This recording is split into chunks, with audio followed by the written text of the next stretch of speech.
Komentar ini bukan yang pertama kali saya mendapatkan komentar seperti ini. Jadi banyak yang mengira saya ini adalah korban perselingkuhan. Jadi kenyataannya itu tidak ya. Kenapa saya bikin video seperti ini? Kenapa saya bikin konten seperti ini? Jujur saja, saya itu paling anti dengan orang yang selingkuh ya. Dengan kata-kata perselingkuh, itu saya paling benci dengan kata-kata yang namanya perselingkuhan, pengkhianatan. Itu sangat-sangatlah saya benci sekali.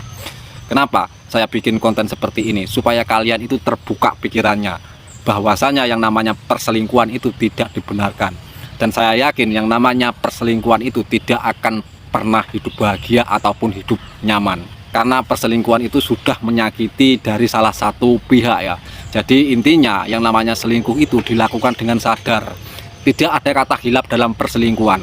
Karena dia itu sadar 100% untuk melakukan perselingkuhan itu. Takut ketahuan, sembunyi-sembunyi, itu dengan pikiran. Dia akan dihujat, akan dibenci dengan keluarga-keluarganya, bahkan dibenci keluarga pasangannya, dibenci anak-anaknya. Dia tahu, karena dilakukan dengan sadar. Dari chat, terus ujung-ujungnya eksekusi di kasur. Itu kan dengan kesadaran, tidak ada yang namanya hilap gitu loh. Makanya saya paling benci dengan yang namanya orang yang berselingkuh ataupun mengkhianati. Jadi kalian ya kalau mau cari pasangan, menurut saya carilah orang yang tidak mempunyai riwayat perselingkuhan.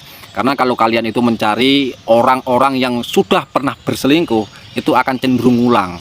Dan itu sembuhnya setengah modar gitu loh. Karena yang namanya perselingkuhan itu adalah penyakit yang sudah dipelihara gitu kan. Apakah perselingkuhan itu bisa sembuh? Bisa. Tapi kemungkinannya itu sangat kecil sekali. Seperti halnya kalian itu memenangkan lotre tapi tidak membeli kuponnya. Paham kan maksud saya?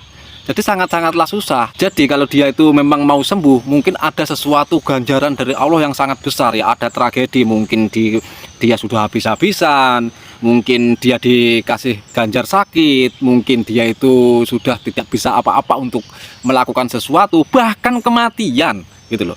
Jadi sangat-sangatlah susah untuk mengobati orang-orang yang mempunyai riwayat perselingkuhan, karena dia akan cenderung mengulang gitu loh.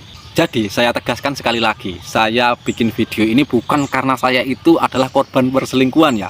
Di sini saya itu paling anti, paling benci dengan kata-kata perselingkuhan gitu. Makanya saya itu membuat video seperti ini supaya kalian itu bisa berpikir bahwasanya yang namanya perselingkuhan itu tidak akan menjamin hidup kalian itu bahagia, bahkan tidak ada rasa kenyamanan di dalamnya. Apalagi orang yang sudah berselingkuh dan sudah mau mengkhianati seseorang, pastinya nanti akan cenderung mengulang lagi seperti itu. Jadi berhati-hatilah ya, mulai sekarang berhenti untuk melakukan yang namanya pengkhianatan. Jangan menyakiti seseorang yang sudah menemani kita dari nol, menemani kita saat kita itu jatuh, saat kita itu bangkit, susah, seneng.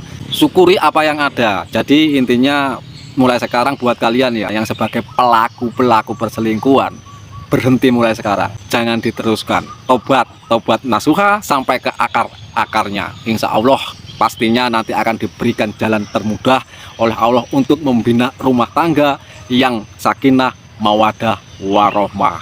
Jadi berhenti berselingkuh, oke?